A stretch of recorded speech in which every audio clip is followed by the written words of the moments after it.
زندگی میں کبھی بھی کسی شخص کے ساتھ بھی تعلق لالچ کا نہ بنائیں، ورنہ آپ ٹوٹ کے بکھر جائیں گے۔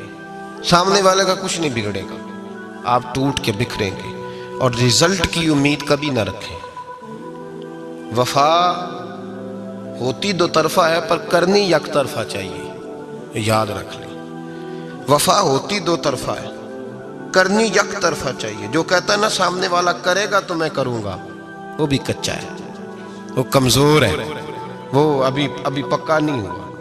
وفا کرنی یک طرفہ چاہیے، تو کر، سامنے والا نہیں کرتا تو نہ کرے۔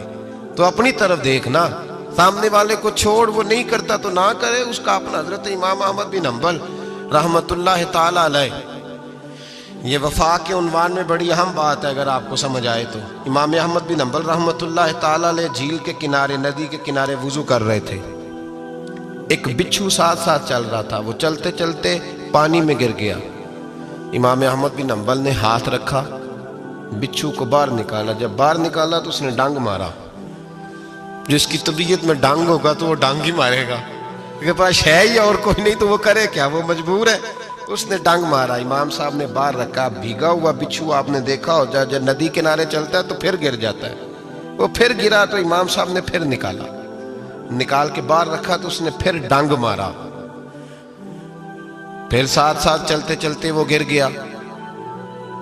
کئی دفعہ ایسے ہوا، کئی دفعہ امام صاحب نے نکالا۔ ایک شخص قریب کھڑا دیکھ رہا تھا، وہ کہنے لگا حضور بس کریں، آپ نکالتے ہیں وہ ڈانگ مارتا ہے، چھوڑ دیں۔ آپ فرمانے لگے اچھا بھائی بڑا تو عجیب مشورہ دے رہا ہے، وہ اپنی بری عادت پہ ڈٹ گیا ہے تو میں اچھی عادت ہی چھوڑ دوں؟ وہ بری نہیں چھوڑ رہا، ڈٹ گیا ہے، بار بار ڈانگ مارتا ہے تو میں اچھی چھوڑ دوں؟ آپ اپنی طرف دیکھیں گے، ہماری طرف سے کوئی کمی نہیں آنی چاہیے، سامنا والے جانے، اس کا کام جانے۔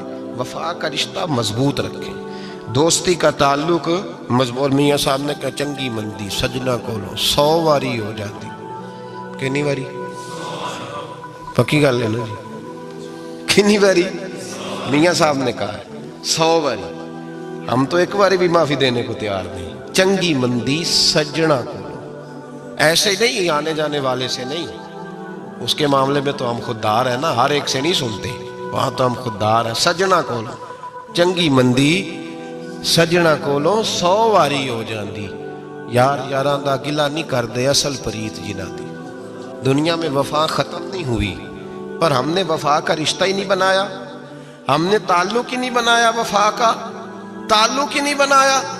میرے شیخ سے کسی نے پوچھا تو حضور آپ ہاتھوں میں ہاتھ لے کے بیعت کرتے ہیں؟ تو آپ فرمانے لگے وہ تو ادا ہے نا، وہ سنت ہے، لیے تو ہاتھوں میں ہاتھ ہی ہوتے ہیں، لیکن فرمایا جب کسی کو سامنے بٹھاتے ہیں تو اصل بات یہ ہوتی ہے کہ ہم دلوں میں دل لے کے بیعت کر رہے ہیں، ہم دلوں کو دلوں سے باندھ رہے ہیں، اور یہ وہ رشتہ ہے جو قبر کی دیوار کے اندر جا کے بھی دوبارہ کھلتا نہیں، یہ قائم ہی رہتا ہے۔ رشتے وفا کے پیدا کریں، خلوص کے پیدا کریں، للہیت کے پیدا کریں۔ میرے نبی پاک سید عالم صلی اللہ تعالی علیہ وسلم نے اس وفا کو آگے پھیلایا ہے۔ نبی پاک سید عالم صلی اللہ تعالی علیہ وسلم نے رشتوں کی مضبوطی کا حکم دیا ہے۔ عرض کی یا رسول اللہ صلی اللہ علیہ وسلم، صحابی نے پوچھا حضور مجھے سب سے زیادہ کس صدقے کا ثواب ملے گا؟ ترغیب و ترہیب میں حدیث موجود ہے، حضور کس صدقے کا ثواب سب سے زیادہ ہے؟ تو اللہ کے رسول نے فرمایا تیرا رشتہ دار ہو تجھ سے ناراض ہو اور ضرورت مند ہو، تجھ سے ناراض ہو ضرورت مند ہو تیرا اپنا، اس کو تو اگر صدقہ دے گا تو اللہ تجھے سب سے زیادہ اجر عطا فرمائے گا۔ رشتوں کو نبھانے کے لیے جن ضرورتوں کی ضرورت ہوتی ہے، جن حاجتوں کی، ہم جو رشتے بناتے ہیں نا، ہمارے رشتے ہیں ضرورت کے، لالچ کے۔ جب تک لالچ پورا ہوتا ہے رشتہ ہوتا ہے، حالانکہ رشتے ضرورت کے نہیں ہونے چاہیے، رشتے عقیدت کے ہونے چاہیے، رشتے محبت کے ہونے چاہیے۔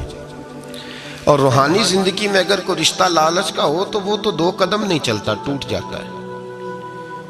عقیدت اور محبت اور احترام کا جو رشتہ ہوتا ہے وہ مضبوط ہوتا ہے، وہ ہمیشہ چلتا ہے، اس کے اندر پختگی ہوتی ہے۔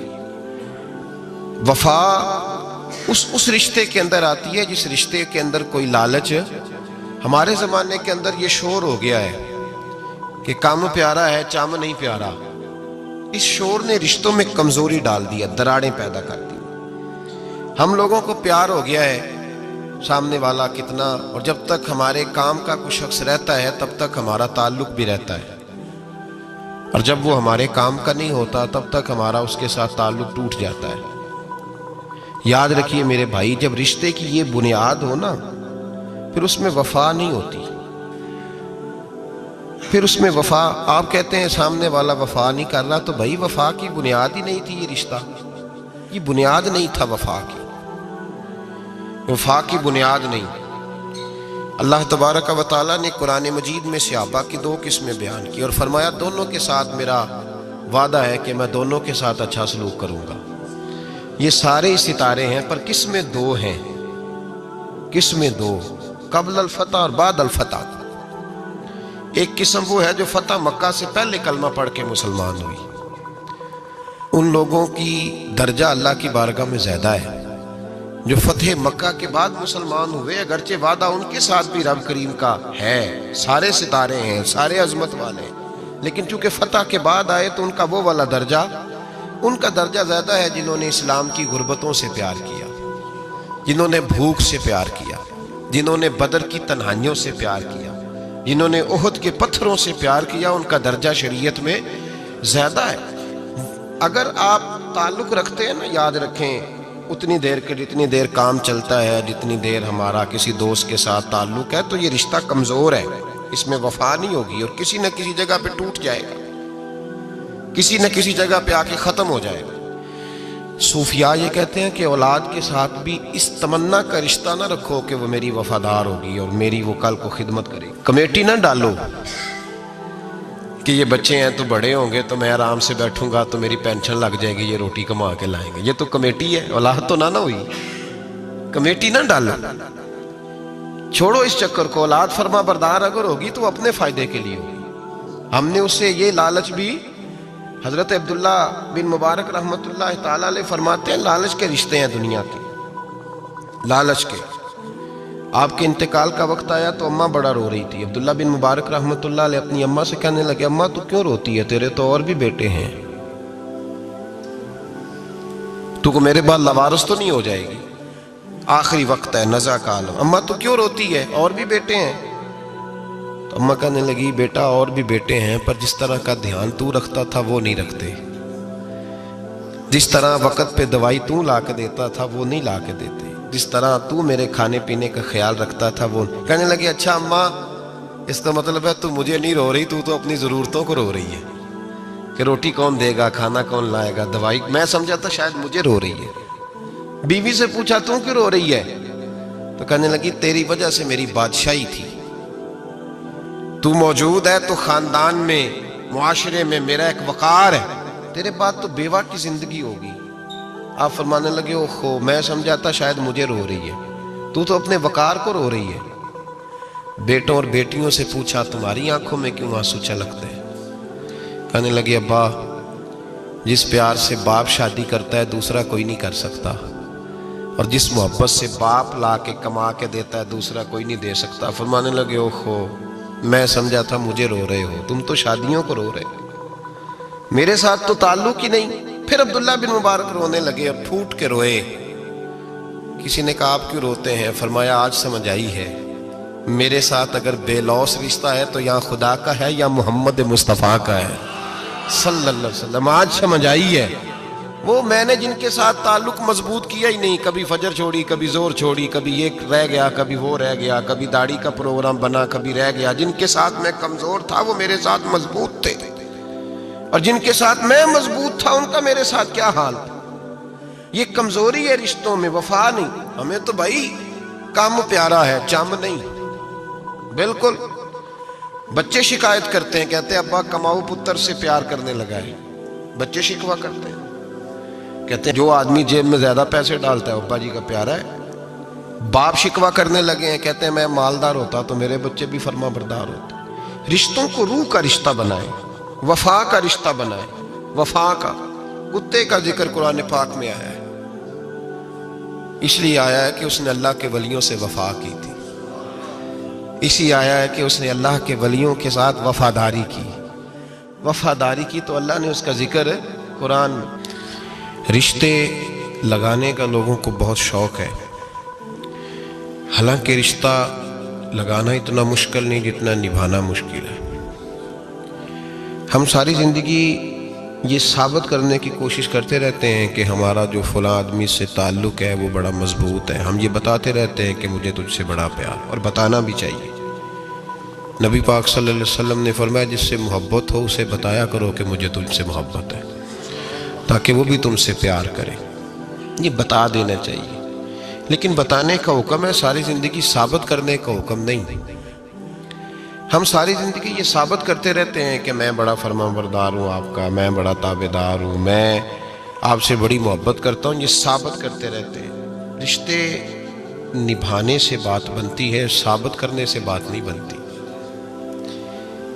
ایک تعلق کا پودا آپ نے لگایا زمین میں، چھوٹا سا پودا، اس کے سامنے کھڑے ہو کے آپ سارا دن کہتے رہیں کہ او پودے مجھے تجھ سے بڑی محبت ہے، میں تجھے بڑا چاہتا ہوں، میرا تیرے ساتھ بڑا رشتہ ہے، میرا تیرے ساتھ بڑا تعلق ہے، سارا دن پودے کو یہی کہتے رہے۔ اور چھوٹے سے پودے، مجھے تجھ سے بڑا پیار ہے، میں رات بھی تجھے خواب میں دیکھ رہا تھا، کل بھی مجھے تو یاد آ رہا تھا، پرسوں بھی مجھے تو یاد آ رہا تھا، تو اس سے وہ پودا پروان نہیں چڑھے گا۔ پروان چڑھانے کے لیے اسے پانی دینا ضروری ہے، پروان چڑھانے کے لیے اسے جڑی بوٹی سے بچانا ضروری ہے، اسے پروان چڑھانے کے لیے اس پودے کو دھوپ اور چھاؤں مناسب فراہم کرنا ضروری ہے۔ سارا دن ثابت کرنے سے پودا پروان نہیں چڑھے گا۔ میرے بھائی، رشتے بتانا چاہیے، ضروری ہے، نبی پاک صلی اللہ علیہ وسلم نے حکم دیا۔ ہم سارا دن ثابت کرتے رہتے ہیں، لیکن رشتے پروان چڑھانے کے لیے جس پانی کی ضرورت ہوتی ہے، جس دھوپ چھاؤں کی ضرورت ہوتی ہے، رشتوں کے بیچ جو جڑی بوٹی آ رہی ہوتی ہے اسے کاٹنے کی جو ضرورت ہوتی ہے، وہ کام ہم کرتے نہیں۔ ثابت کرنے سے رشتے مضبوط نہیں ہوتے، چاہے روزانہ آپ ملاقات کر کے ثابت کریں کہ مجھے پیار بہت زیادہ ہے، رشتے عمل کرنے سے مضبوط ہوتے ہیں۔ ایک بادشاہ تھا، بادشاہ جو ہوتے تھے ان کے اپنے اپنے مزاج ہوتے تھے۔ اس بادشاہ نے 4 5 6 کتے رکھے ہوئے تھے، اور کتے بڑے بڑے کتے تھے، اور بڑے وہ خون خار کتے تھے، چیر پھاڑ کھا جاتے تھے، شیر جتنے ان کے قد تھے۔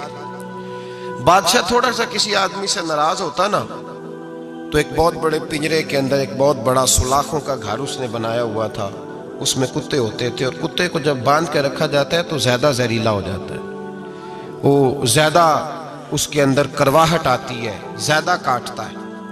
اس نے قید کیے ہوئے تھے، کتے تو بڑے زہریلے تھے۔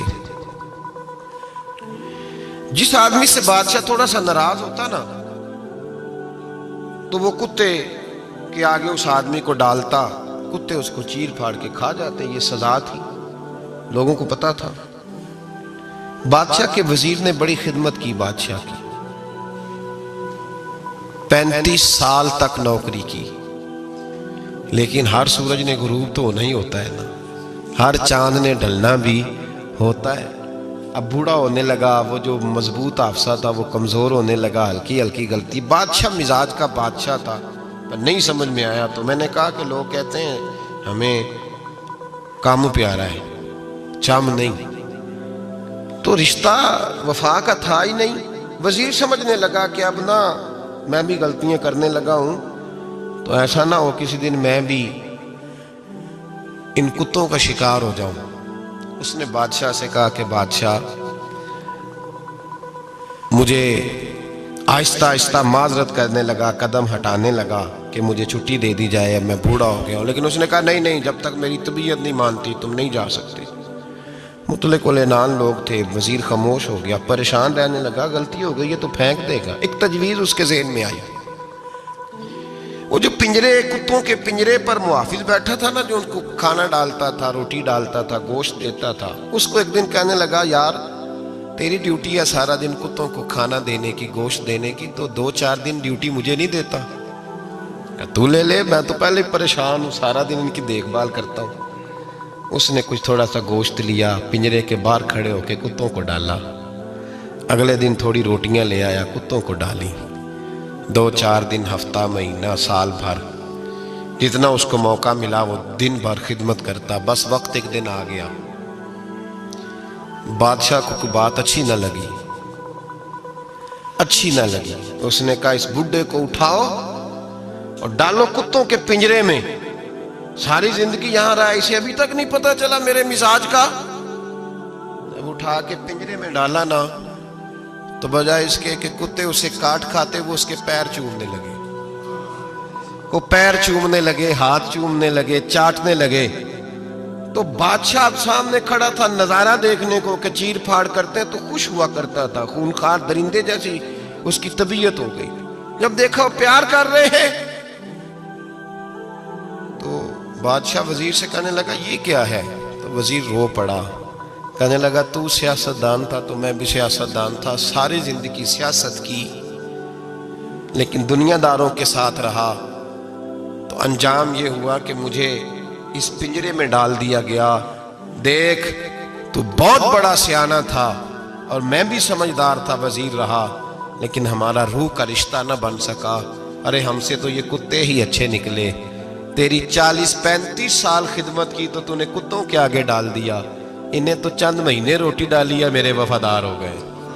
چند مہینے روٹی، جنہ تنا وچ عشق نہ رچیا، کتے او نہ تھی چنگے۔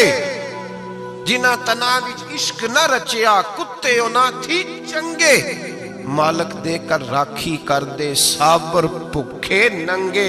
اور بابا بلے شاہ صاحب فرماتے ہیں تو راتی جاگے تے شیخ صدا میں، راتی جاگ دے کتے تے تیتھوں اتے مالک دا در مول نہ چھڑ دے، پاندے مارو 100 جتے تے تیتھوں اتے رکھا سکھا کھا، دنے جار رکھاں وچ ستے، تیتھوں اتے ایک برکی دا قدر پچھانن، پاویں مالک ہو من ستے۔ ایک برکی دا اوپر کھڑے ہو کے کام نہیں کرانا پڑتا کہ میں کھڑا رہوں گا تو کام صحیح ہوگا، جاؤں گا تو نہ۔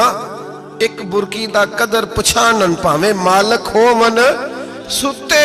پھر اپنے آپ کو مخاطب کیا، کہنے لگے اٹھ بلیا، چل یار منا لے نہیں تے بازی لے گئے نہیں کتے۔ اٹھ بلیا، چل یار منا لے نہیں تے بازی لے گئے نہیں، جلدی کر اٹھ جا، یہ تو آگے گزر گئے تجھ سے۔ او بھائی یاد رکھو، رشتہ وفا کا ہو تو قائم رہتا ہے اور بے وفائی کا ہو تو ٹوٹ جاتا ہے۔ مدینے کے محبوب سید عالم صلی اللہ علیہ وسلم نے مکہ فتح کیا، شور ہو گیا، اذا جاء نصر اللہ والفتح،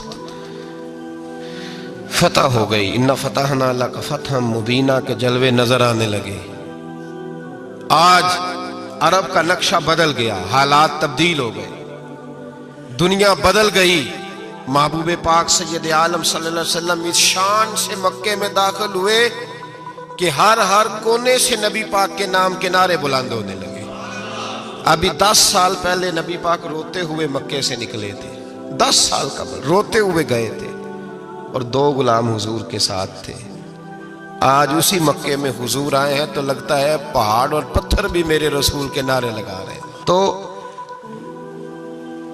ایک عروج ہو گیا، حالات ایک نیا رخ اختیار کر گئے، اور مکہ مکرمہ کے اندر اللہ تبارک اب تو احاطہ بڑا ہو گیا ہے، مطاف بہت بڑا ہو گیا ہے، حرم شریف کی مسجد کو وسعت دے دی گئی ہے، لاکھوں لوگ آ سکتے۔ اس وقت جب 10,000 لوگ آئے نا تو سیرت نگار کہتے ہیں یوں لگا جیسے درختوں پہ بھی لوگ چڑھے ہوئے، پہاڑوں پہ بھی لوگ ہیں، اتنا مجمع تھا۔ کہاں 2-3 لوگ اور کہاں ہزاروں کا اجتماع۔ میرے نبی پاک صلی اللہ علیہ وسلم نے طواف کیا اونٹنی پہ بیٹھ کے کعبے کا، پھر میرے محبوب تشریف لائے اور حضور نے خانہ کعبہ کا دروازہ کھولا، پھر میرے نبی پاک نے بت توڑے، پھر میرے محبوب نے خانہ کعبہ کے دروازے میں کھڑے ہو کے خطبہ ارشاد فرمایا، پھر میرے رسول پاک صلی اللہ علیہ وسلم کے جلوے زمانے نے دیکھے۔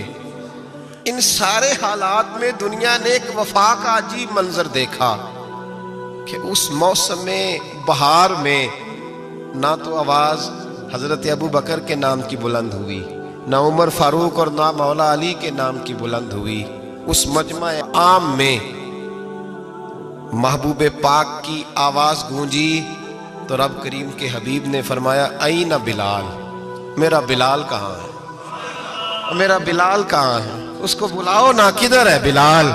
عجیب رنگ وفا دیکھا نا لوگوں نے، یہ وفا فرمایا بلال کدھر ہے؟ حضرت بلال ہاتھ باندھے سب سے پیچھے، وہ شہرت سے بچنے والا پیچھے پیچھے رہتا ہے، جی چاہتا ہے ساری غزلیں اس ظالم کے نام کروں۔ پیچھے تھے حضرت بلال رضی اللہ تعالیٰ عنہ، دوڑے حضور میں حاضر ہوں، فرمایا ادھر آ یار، کعبے کی چھت پہ تو چڑھ ذرا، آذان تو سنا۔ ایک صحابی حضور کے کان میں بولے، اور یہ بھی حکمت الہی تھی کہ وہ بولے، حضرت بلال کی شان ظاہر ہونی تھی، کان میں کہا یا رسول اللہ کافر پہلے ہی مر گئے، پہلے ہی کوئی حال نہیں ان کا، آج تو بالکل ہی ختم ہو گئے حضور، آج آپ کا سکہ چل گیا ہے، بلال کے بڑے دشمن ہیں، بلال کو رہنے دیں، کوئی اور نہ آج اذان دے دے۔ کان میں بات کہی تھی، چاہیے تھا جواب بھی کان میں آتا، پر معصوم آمنہ فخر آدم و بنی آدم وفا کا خطبہ پڑھنے لگے، وفا کا خطبہ شروع ہوا۔ میرے حبیب علیہ السلام نے فرمایا، کان میں بات کی تھی، حضور کان میں جواب دیتے، لیکن حضور نے فرمایا چپ کر یار، تو نے عجیب بات چھیڑ دی ہے، جب مکے میں پتھر کھانے ہوں تو بلال، اور جب بدر میں تلواریں چمکے تو بلال، احد میں پتھر برسے تو بلال، اور گلے میں کس کے رسی باندھ کے سے مکے کی گلیوں میں گھسیٹا جائے تو بلال محمد محمد کہے، اور آج اللہ عزتیں دے تو کسی اور کو چڑھاؤں، فرمایا چپ کر کے سارے نیچے کھڑے رہو، آج کعبے کی چھت پہ بلال کھڑا ہوگا تو میں دنیا کو بتاؤں گا وفا کس چیز کا نام ہوا کرتا، بلال ہی چڑھے گا کعبے کی چھت پہ۔ کس نے ذروں کو اٹھایا اور صحرا کر دیا، یہ کس نے قطروں کو ملایا اور دریا کر دیا، اور کس کی حکمت نے یتیموں کو کیا در یتیم، اور غلاموں کو دنیا بھر کا مولا کر دیا۔ بھائی یاد رکھو، رشتہ جو وفا کا ہوتا ہے نا، اس کا بڑا رنگ ہوتا ہے، اس کا بڑا انداز ہوتا ہے، اس کے بڑے طریقے ہوتے ہیں۔ اگر حضرت حلیمہ غربتوں کے عالم میں میرے مصطفیٰ کو لے کے گئی تھی نا، تو معصوم آمنہ نے بھی تو سبق بڑا نرالا دیا نا امت کو۔ حضرت حلیمہ جب لے کے گئی تھی تو تب تو 3 لوگ تھے نا، کوئی دیکھنے والا نہیں تھا، 3-4 لوگوں میں لے کے گئی تھی۔ حلیمہ کہتی ہے جب میں نے رنگ دیکھا تو میں نے نرالا دیکھا ہے، مسجد بھری ہوئی تھی غلاموں سے، اور کریم رسول منبر پہ بیٹھے تھے، سادی سی بی بی جس کے لیے کبھی کوئی اٹھ کے کھڑا نہیں ہوا تھا، کوئی بھی، لباس بھی پرانا اور میلا تھا، کہتی ہیں جب میں نے مسجد میں قدم رکھا تو وہ والے نعرے لگے جو فرشتوں نے بھی دروازے کھول کھول کے دیکھے کہ کسی کے نعرے لگ رہے ہیں، اور جناب حلیمہ کہتی ہیں کسی نے ایسا کبھی استقبال نہ دیکھا ہوگا، حضور اٹھے گویا اللہ کی ساری رحمتیں اٹھ کے کھڑی ہو گئیں، اور پھر مصطفیٰ کریم نے بچھائی جب چادر، اور حضرت حلیمہ سعدیہ رضی اللہ تعالیٰ عنہ بیٹھی، اور حضور اتحیات کی حالت میں سامنے بیٹھو تو لوگوں کو پتہ چلا جو وفا کا رشتہ ہوتا ہے اس کا رنگ ذرا نرالا ہوا کرتا ہے، اس کا انداز ذرا انوکھا ہوا کرتا ہے۔ بھائی رشتہ وفا کا، رشتہ خلوص کا، لالچ کا رشتہ، اگر آپ نے کمپنی والے کی اس لیے دعوت کی ہے نا کہ وہ آپ کو مال صحیح دے گا، تو بھائی وہ بھی اس لیے آیا ہے کہ آپ اس کا مال زیادہ بیچیں گے۔ اگر آپ کسی رشتہ دار کے ساتھ اس لیے تعلق رکھتے ہیں نا کہ اس کے پاس پیسے زیادہ ہیں، تو وہ بھی اس لیے آپ کے ساتھ تعلق زیادہ رکھے گا کہ کبھی کبھی چلو گاڑی چلا لے گا، کبھی کبھی میرے کسی کام آ جائے گا۔ یہاں خلوص دیکھو، یہاں اگر آپ کے ہاں خلوص ہے تو پھر سامنے بھی آپ کو بڑا خلوص ملے گا، یاد رکھ لیں۔ پریا استا جانیے جس دا مزہ تب بھی ہے کہ حضرت ابوبکر صدیق کا جنازہ روضہ رسول پہ رکھا جائے تو مصطفیٰ کریم کا دروازہ خود بخود کھول جائے، اور حضور فرمائے لاؤ دوست کو دوست کے ساتھ ملا دو، پانی پر نہ سہیلیاں تے رنگا رنگ کڑے، پریا اس دا جانیے جس دا توڑ۔ رشتوں کو ثابت نہ کریں، رشتوں سے وفا کریں، ثابت نہ کریں میرا بڑا رشتہ ہے، آپ پتہ چلنا چاہیے کتنا رشتہ ہے۔ باپ کا بیٹے سے رشتہ ہوتا ہے تو سارا دن ماتھا چومے پیار کرے، اسے دکھ سکھ کا پتہ ہی نہ ہو، تو یہ کیسا رشتہ ہو؟ رشتے ثابت نہ کریں، رشتے مضبوط کریں، مضبوطی والی ڈیوٹی سر انجام دیں۔ اللہ اپنے ساتھ، اپنے محبوب کے ساتھ، اپنے نیک بندوں کے ساتھ ہمارے رشتوں کو مضبوط فرمائے، آمین۔ آخر دعویٰ